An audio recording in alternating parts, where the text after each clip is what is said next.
अच्छा बस बस बस आप चिंता मत कीजिए, हर समय से तो कोई नहीं ले सकता, पर हम लोग हैं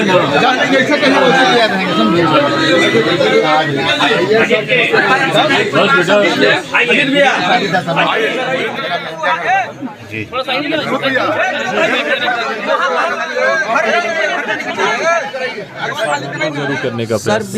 बिहार में जो आपराधिक मामले बढ़ते जा रहे हैं सर, एक तरफ नीतीश कुमार सुशासन की बात करते हैं और दूसरी तरफ सर इतने आपराधिक मामले बढ़ते जा रहे हैं, ये सब कैसे आए दिन सर? थोड़ा सा हट जाइए, भांजी बस स्मारक के कार्य की जिम्मेदारी कौन ले रहा है? आप लोग ले रहे हैं ना, परिवार के लोग स्मारक बनवाने। सर सेल्फी लीजिएगा ना अपनी तरफ से अभी हम कुछ राशि देके जा रहे हैं। अजीत भैया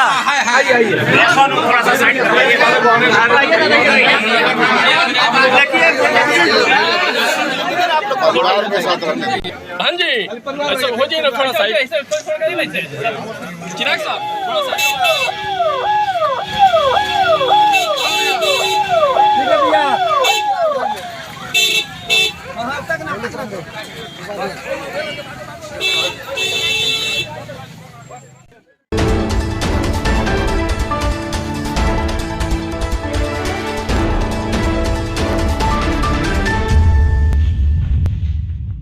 बेटा है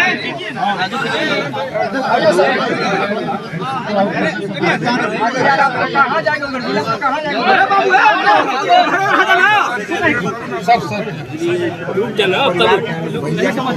शहीद वीरेंद्र पासवान अमर रहे, वीरेंद्र पासवान अमर रहे, वीरेंद्र पासवान अमर रहे, वीरेंद्र पासवान अमर रहे, वीरेंद्र पासवान अमर रहे, शहीद वीरेंद्र पासवान अमर रहे, शहीद वीरेंद्र पासवान अमर रहे, शहीद वीरेंद्र पासवान अमर रहे, शहीद वीरेंद्र पासवान अमर रहे। जिस तरीके से ये हृदय विदारक घटना घटी है और जिसमें वीरेंद्र पासवान जी शहीद हुए हैं, देखिए मैं समझ सकता हूं कि जब कोई परिवार का सदस्य जाता है, क्योंकि कुछ समय पूर्व मैंने खुद अपने पिता को खोया है, तो ऐसे में मैं समझता हूं कि जब कोई परिवार का सदस्य जाता है, आज उनके परिवार को हम लोग कितनी भी दिलासा दें, कितने आंसू पोंछें, पर जो व्यक्ति गया है उसकी कमी, उसकी क्षति कभी कोई पूरी नहीं कर सकता।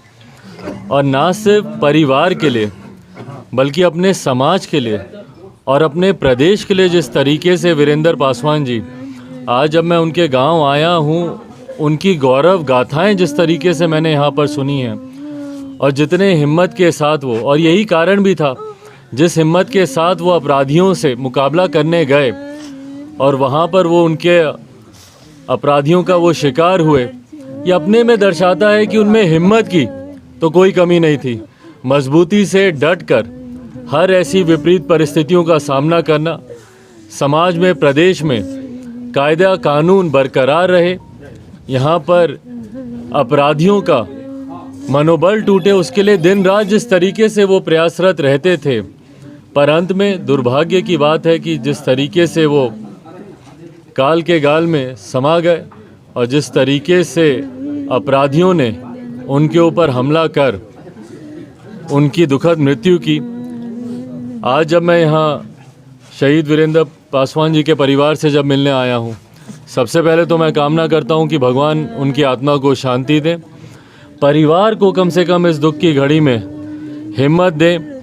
इतनी कम उम्र में जिस तरीके से वो शहीद हुए हैं, परिवार में अभी शादी थी, 9 तारीख को तिलक, 16 तारीख को ब्याह का कार्यक्रम था, सब था। ऐसे में जिस तरीके से परिवार पर दुखों का पहाड़ टूटा है, भगवान हिम्मत दे परिवार को। हम लोग तो हैं ही इस दुख की घड़ी में सबके साथ। साथ ही में हम लोग चाहते हैं कि कम से कम सरकार अपने शहीदों पर तो कम से कम ध्यान दे। आज की तारीख में वो आप ही की कानून व्यवस्था को बचाने के लिए वो व्यक्ति शहीद हुए हैं। मैं ख़ास तौर पर हमारे मुख्यमंत्री नीतीश कुमार जी, जो हमारे प्रदेश के गृह मंत्री भी हैं, उनसे मैं आग्रह करूंगा कि आप ही का एक जवान आज शहीद हुआ है यहाँ पर। 41 मेडल सर आए दिन 12 साल की नौकरी में जिस व्यक्ति ने 41 मेडल हासिल किए हों, ये अपने में दर्शाता है कि उनके पराक्रम कितने थे, कितने शूरवीर थे वो। आज जब उनका दुखद मृत्यु हुआ है, बताइए ना परिवार को देखने वाला कौन? उनके पिताजी को देखिए, उनके परिवार के बाकी लोगों को देखिए, कौन है उनको संभालने वाला? कम से कम इतना तो राज्य सरकार कर सकती है कि उनके आश्रितों को कम से कम एक सरकारी नौकरी दे ताकि परिवार का पालन पोषण हो।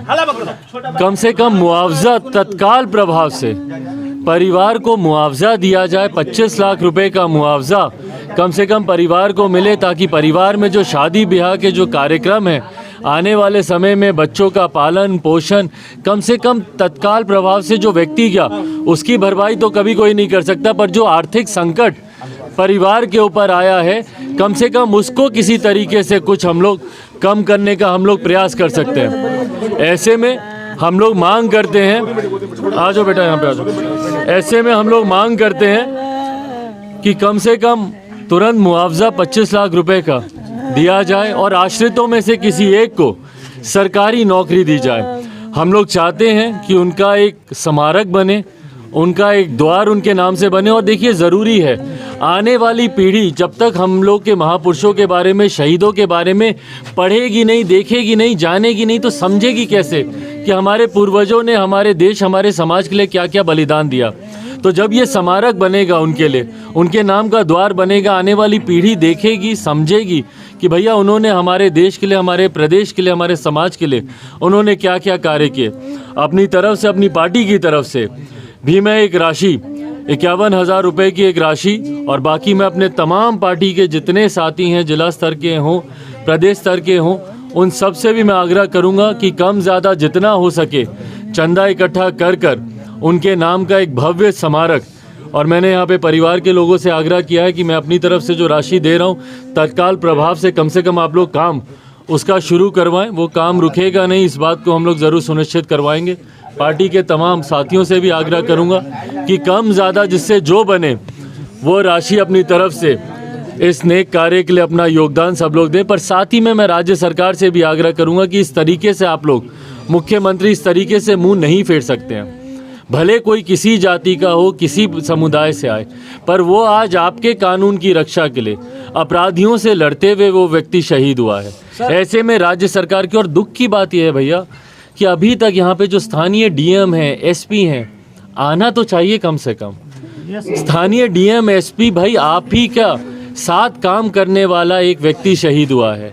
आज उस दुख की घड़ी में आप उनके परिवार के साथ आप लोग नहीं खड़े होंगे तो कौन खड़ा होगा? डीएम एसपी ने जिस तरीके से उदासीनता यहाँ पे दिखाई है, ये सबसे दुखद बात है। मैं आग्रह करूंगा कि आए, परिवार की जितनी उचित मदद हो सके शासन प्रशासन के द्वारा, यही लोग ना प्रदेश में मैसेज भेजेंगे कि परिवार की क्या मदद हो सकती है। तो आपके माध्यम से मैं डीएम एसपी साहब से भी मैं आग्रह करूंगा, आए, परिवार से मिले, जो उचित मदद हो वो करें। मैं जाते ही मैं मुख्यमंत्री के भी संज्ञान में दूंगा कि परिवार को तत्काल मुआवजा दिया जाए, सरकारी नौकरी आश्रितों में से किसी एक को दी जाए, और अपनी तरफ से हम लोगों से जितना बन पड़ेगा वो हम लोग जरूर करने का प्रयास। बिहार में जो आपराधिक मामले बढ़ते जा रहे हैं सर, एक तरफ नीतीश कुमार सुशासन की बात करते हैं और दूसरी तरफ सर इतने आपराधिक मामले बढ़ते जा रहे हैं, ये सब कैसे आए दिन सर भाई आए दिन की घटना है ये। आपराधिक गतिविधियों में जिस तरीके से वृद्धि हुई है, रोज इस तरीके की घटना को अंजाम दिया जा रहा है अपराधियों के द्वारा, और ये अपराधियों का मनोबल कहीं ना कहीं इतना बढ़ गया है। भाई उनका मनोबल बढ़ा हुआ था तभी एक वर्दीधारी के ऊपर उन्होंने इस तरीके से हमला कर दिया। ये कहीं ना कहीं सरकार का लचीलापन है अपराधियों के प्रति, संरक्षण देती है ये सरकार अपराधियों को, तभी अपराधियों का मनोबल इतना बढ़ गया है कि आज वर्दी पर उन्होंने हमला किया। अगर वर्दी सुरक्षित नहीं है हमारे प्रदेश में तो मुख्यमंत्री जो प्रदेश के गृह मंत्री हैं उनके लिए ये बहुत बड़ी चिंता का विषय होना चाहिए। अगर जो वर्दी पहना हुआ व्यक्ति अगर हमारे प्रदेश में सुरक्षित नहीं है, उस पर अपराधी इतने खुले मन से हमला कर देते हैं, तो कल को तो कोई भी आम बिहारी, बाकी आम बिहारी की तो फिर क्या कीमत रह गई, ये बताइए ना। और यही कारण है आए दिन कभी हत्या होती है, कभी अपहरण होता है, कभी डकैती, कभी लूटमार, कभी बलात्कार। ये घटनाएं इसीलिए बढ़ती जा रही हैं क्योंकि अपराधियों में भय खौफ खत्म हो गया।